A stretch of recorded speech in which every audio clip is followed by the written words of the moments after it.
Greetings, petrolheads. Welcome back to Car Mechanic Simulator 2015.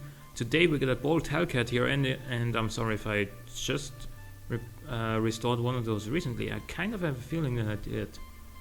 And alright, now I'm very certain that the oil drain always spawns there after you log back into the game.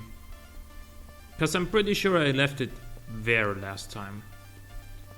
So we're gonna start doing our usual thing here. And I just recorded some automation, and I'm gonna just spoil a little bit of that. I am talking about the new generation of the AMW Eagle, which is a small sports coupe. Oh, why am I doing this already? Which is a small sports coupe, you know, aimed towards a market of like Nissan 350Z. Audi TT, stuff like that, but it will be available with 6 or 8 cylinders, and you know, the 8 cylinders can definitely be compared with like bigger BMWs or Mercedes or whatnot, but they're gonna be less expensive and also cheaper. Less expensive and also cheaper. Yeah, I'm a genius. Less expensive, but also smaller and lighter and more agile and probably faster. So that is kind of the idea behind the Eagle. And if you're interested in checking that car out, go watch the latest automation episode. Not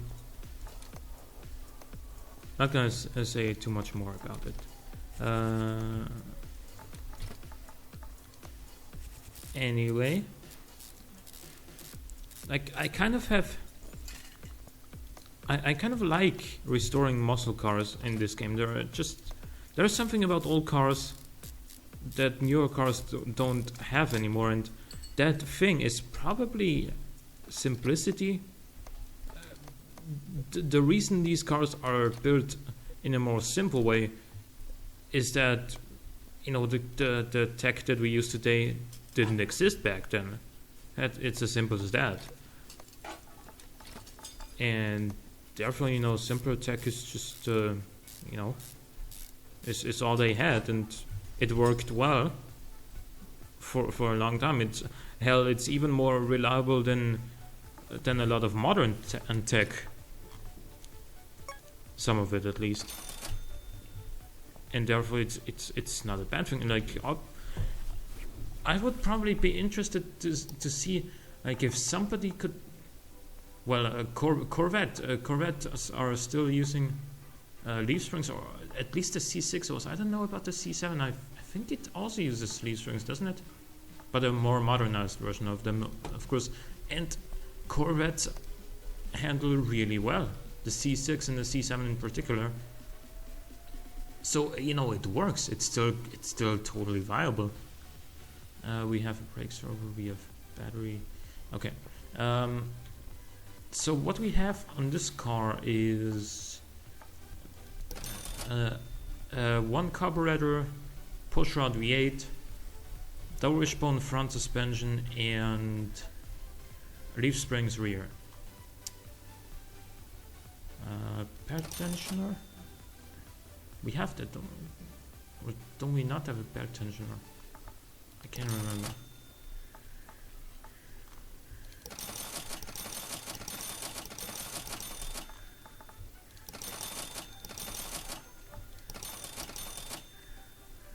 And also, I don't really know why double wishbone suspension is kind of not that present.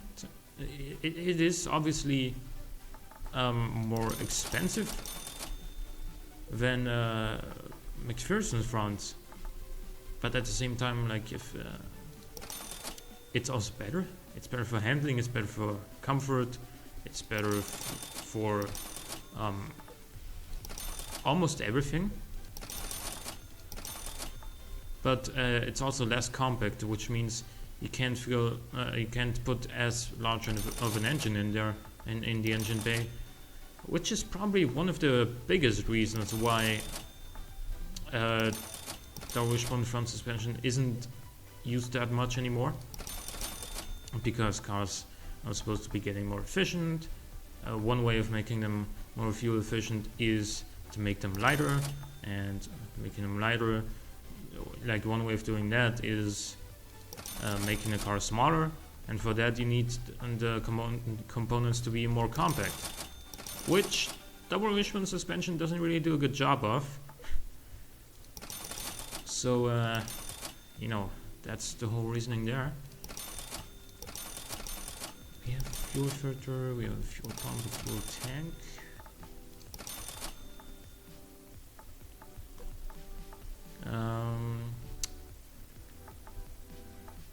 This, then some wires.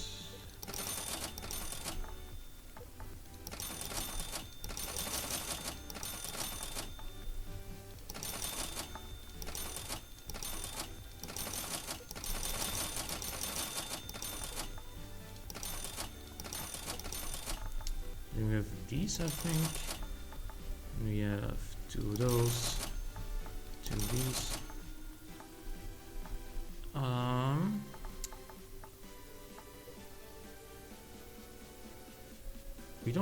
We don't even have rear hubs, do we?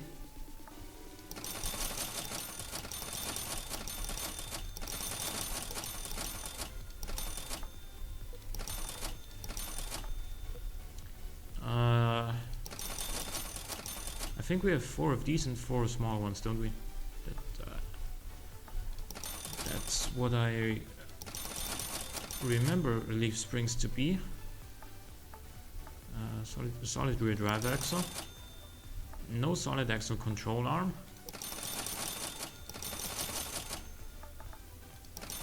Steering rack.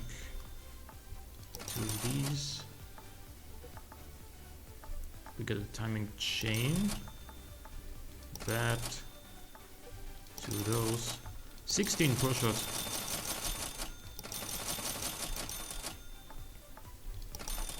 This. And wheel up caps, I think. That should be it. So we're now going to start in the suspension, I think. Like we always do.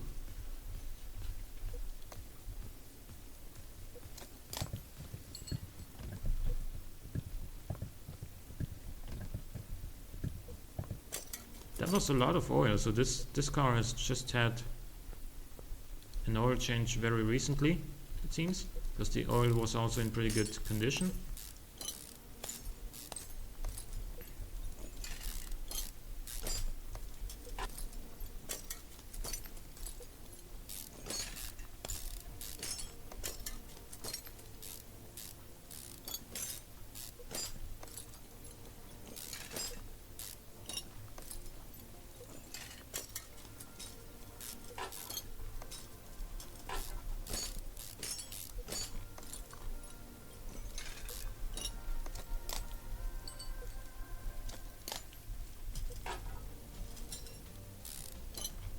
Also, I will probably stream again this Saturday, because I don't know yet if I'm gonna have to work on Friday, but I'm very certain that I won't have to go to work on Saturday.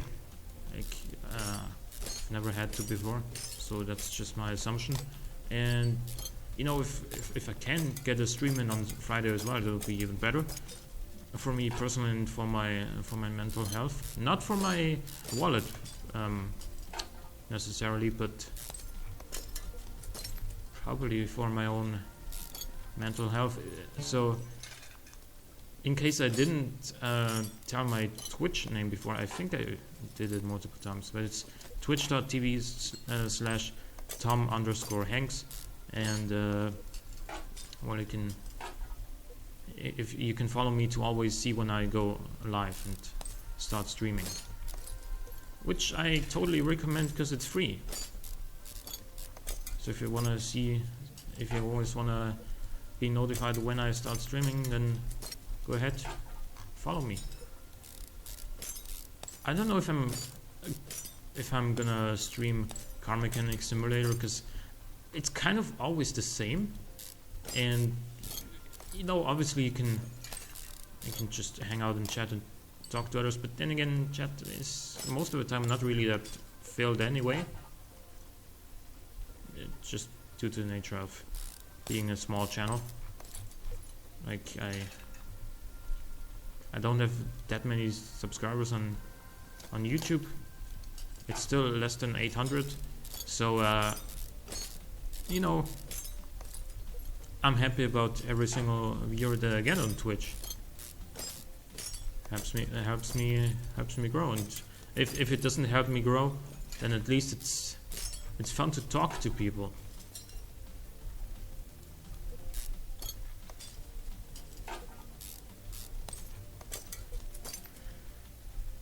So we are gonna take off these U-bolts, and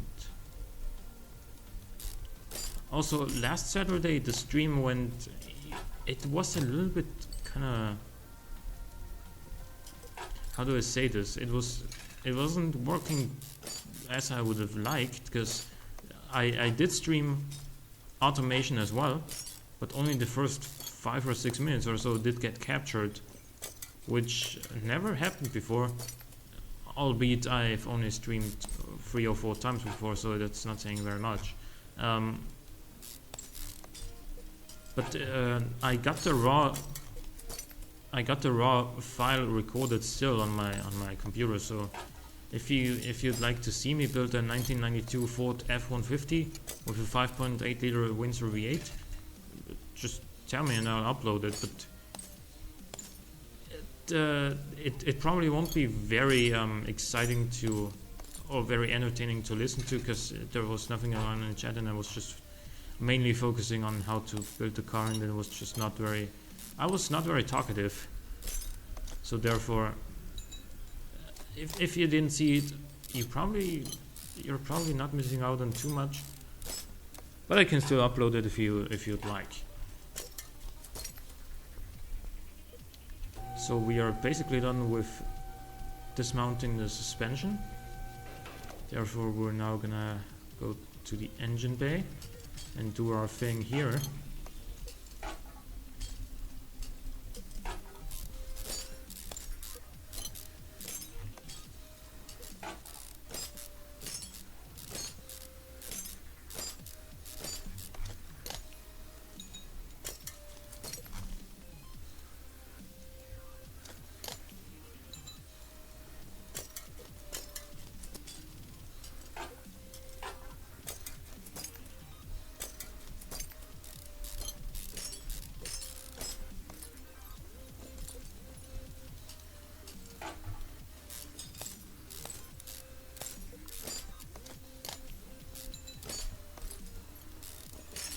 Still waiting for the day somebody uploads something to the Car Mechanic Simulator workshop, and we can actually do something new in the game. I gotta check it more frequently though. I do check it every time that I log into Car Mechanic Simulator. Every time that I open the game, launch a game, and go to, you know, on the main menu, I go to user mods, and it always says that there are none. So, you know, it's just a little bit unfortunate. But I can also see why there's none, because it's probably a little bit, well, it's probably a lot of effort to create something that works in a game like this.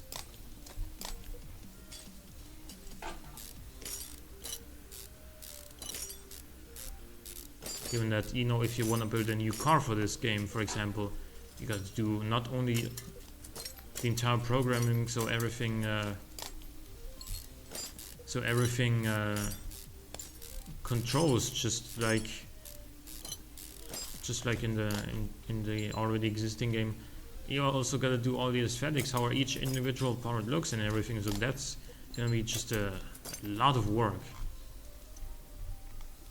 So I can understand if there's no content yet in in the workshop. At the same time, I kind of wish that there were.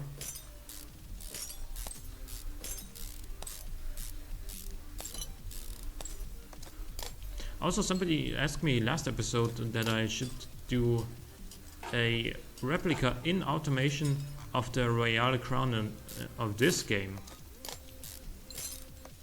I might do that on a future stream, actually.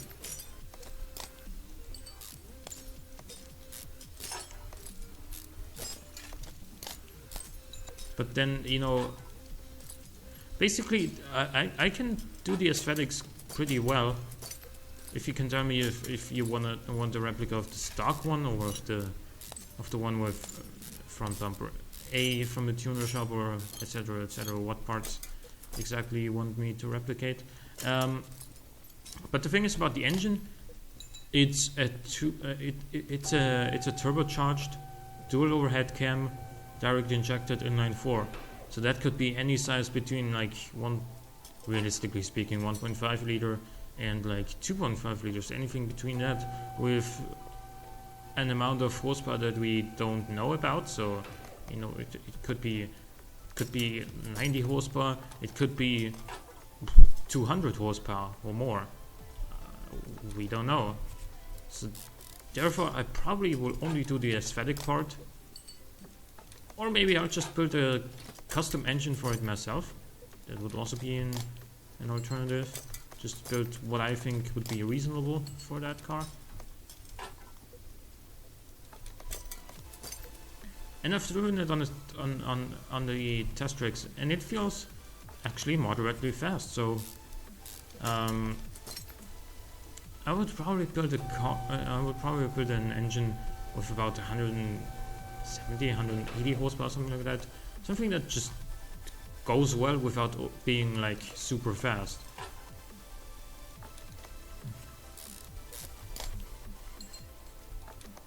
Something that's, you know, fast enough for everyday situations.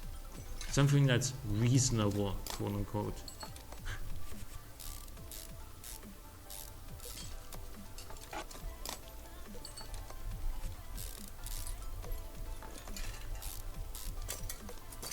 Or I could build something that's not reasonable, and I could give it like a heavily turbocharged inline-4 with like 300 horsepower and make it go like hell, and have some fun. That's also a different possibility.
Also, in the past couple of days, I've gained a few more subscribers again, so hopefully the whole train starts rolling again. I don't fully understand what I changed, but you know, YouTube is kind of a business of ups and downs. Like it goes, it's just never really a constant growth, or what's the opposite of growth? Diminish? I have no idea. So you know, the one time I get more subscribers, one time I kind of stagnate or just even fall back a little bit. It's just how it goes on YouTube. And I very much appreciate the fact that, you know, we are moving forwards again, finally. But you know what? You know what might have caused that? The fact that I'm consistent. I'm consistently uploading 2 videos per day, and also occasionally some videos from stream, and that is just enough content to, you know, have something to watch for almost everyone at a lot of given moment. Not any given moment, but you get the idea. I think it is actually possible to watch all of my videos and then have nothing to watch for a second before I upload the next video. That is probably possible, but at the same time, like, you'd have to spend so much time on that, given the fact that I have like 700 and something videos up already. You'd have to spend a lot of time to watch absolutely everything I've ever done. Oh, we only bought 1 leaf spring. We're gonna change that and take, gotta be like here.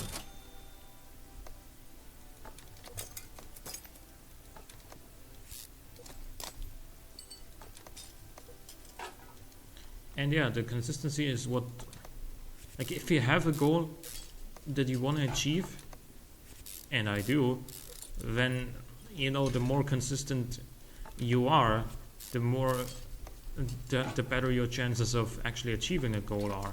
That's just how it goes in pretty much everything. Like, if you want to be a professional soccer player, and, you know, the harder you train, or the more consistently you train, the better your chances that you will actually become a professional soccer player. It's just how it goes. Like, if you want to be a professional sports athlete and you never go to training, your chances aren't that big, aren't that good to actually be successful.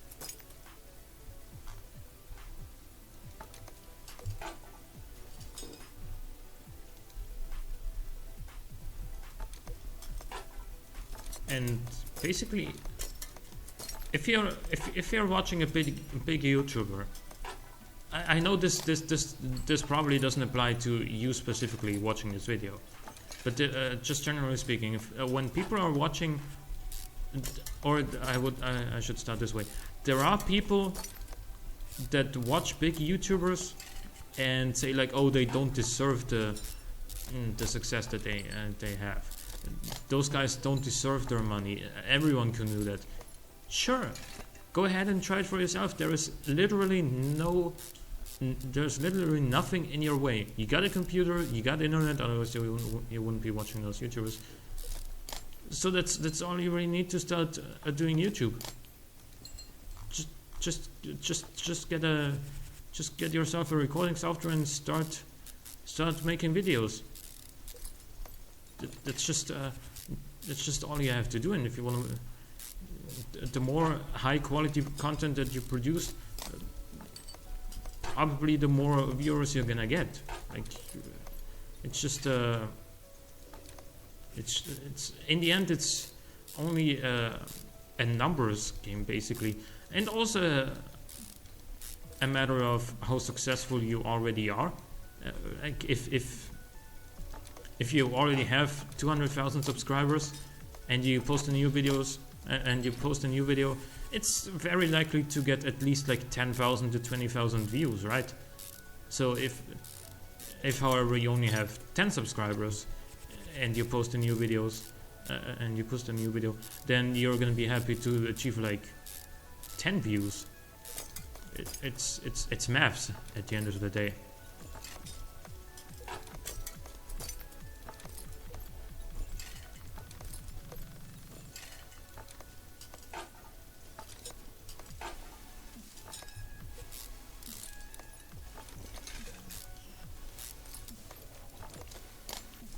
So me, well,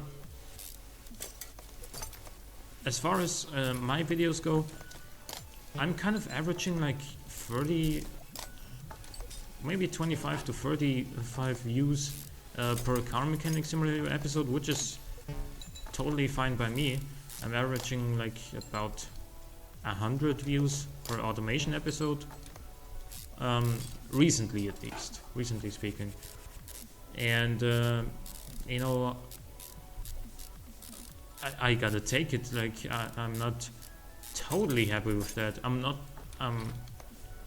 not totally happy with, you know, the views that I get on other games either. So, but I gotta take it, and I gotta take it as something that tells me I gotta improve what I'm doing. So if there's anything that you think I could improve, please tell me. I'm open for feedback. I'm open for suggestions.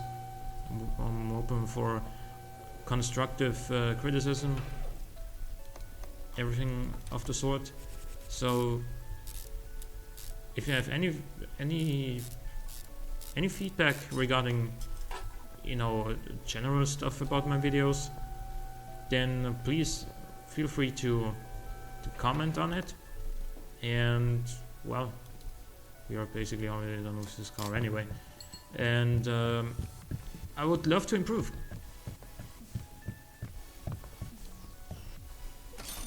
Because I think I've said this before in another episode, but when you're doing something kind of independently, like YouTube, then you are responsible for your own business. You are responsible for your own success and for your own failure.